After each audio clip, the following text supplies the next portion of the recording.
Hello family, welcome to রম্পাস রান্নাঘর।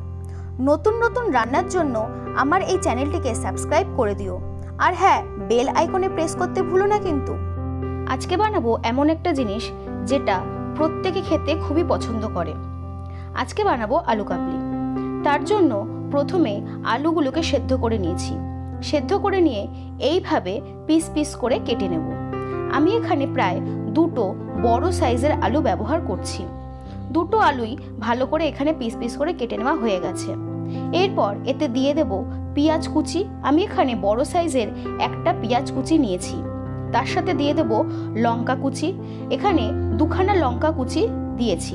তারপর এর ভেতরে দিয়ে দেব 1 চামচ মতো লবণ, দেব ছোলা আর বুট সিদ্ধ। আমি আগের দিন রাত্রে ছোলা আর বুট ভিজিয়ে রেখেছিলাম, সেটাকেই সেদ্ধ করে নিয়েছি।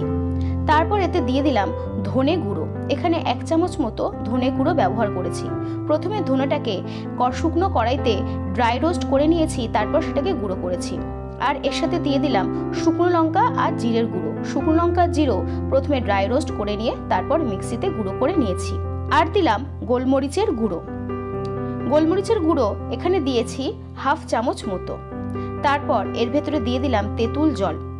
দিয়ে এই প্রত্যেকটা জিনিস খুব ভালো করে মাখিয়ে নেব। ব্যাস, তাহলেই তৈরি হয়ে যাবে মজাদার আলু কাবলি।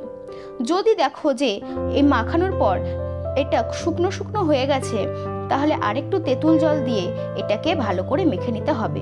তোমরা ইজিলি আর সামান্য কিছু উপকরণ দিয়েই বাড়িতে এই সুন্দর মুখরোচক খাবারটা তৈরি করে নিতে পারো, যেটা প্রত্যেকেরই খুব ভালো লাগবে।